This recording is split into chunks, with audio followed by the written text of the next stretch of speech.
అందరికీ నమస్కారం. అచ్చెన్నాయుడు చేసిన పనికి సభలో తీవ్రంగా కొట్టుకున్న నేతలు. ఈ విషయాలను తెలుసుకోవాలంటే గనక ఆ వీడియో మీరు కంప్లీట్‌గా చూడండి. అప్పుడే మీకు కంప్లీట్ ఇన్ఫర్మేషన్ ఏంటో అర్థమవుతుంది. అదేవిధంగా చాలామంది లైక్ అని కామెంట్ చేయట్లేదు. దయచేసి ఈ వీడియో చూసి మీ ఉద్దేశం ఏంటో లైక్ అండ్ కామెంట్‌లో తెలియజేయండి. అదేవిధంగా లైక్ చేయడం వల్ల చాలామందికి మనం తెలియజేసిన వాళ్ళు అవుతాం. ఇంకా లేట్ చేయకుండా ఈ విషయాన్ని మనం పూర్తిగా తెలుసుకుందాం. ఫ్రెండ్స్, మంత్రి అచ్చెన్నాయుడు సభలో ఉధృతి చోటు చేసుకుంది. టీడీపీ జనసేన కార్యకర్తల మధ్య వాగ్వాదం జరిగింది. అయితే ముఖ్యంగా సభలో పవన్ కళ్యాణ్ పేరు ప్రస్తావించకపోవడంపై జనసేన నేతలు కార్యకర్తలు ఆగ్రహం వ్యక్తం చేశారు, నిరసన వ్యక్తం చేశారు. పవన్ కళ్యాణ్కు అనుకూలంగా నినాదాలు చేశారు. దీంతో జనసేన కార్యకర్తలను టీడీపీ శ్రేణులు అడ్డుకునే ప్రయత్నం చేశారు.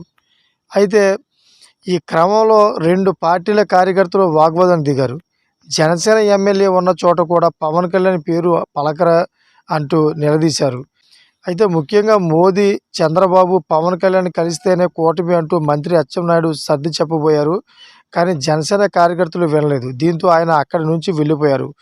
పట్టభద్రుల ఎమ్మెల్సీ స్థానంపై సమావేశం నిర్వహించేందుకు మంత్రి అచ్చెన్న అంబేద్కర్ కోనసీమ జిల్లా గన్నవరం వెళ్లారు. జనసేన ఎమ్మెల్యే ఆధ్వర్యంలో ఆ పార్టీ టీడీపీ కార్యకర్తలతో సమావేశం నిర్వహించారు. ఈ సభలో గందరగోళ పరిస్థితి నెలకొంది. అక్కడ నుంచి మంత్రి అచ్చెన్న వెళ్ళిపోవడంతో కొంతసేపటికి వివాదం సద్దుమణిగింది. చూసారా ఫ్రెండ్స్?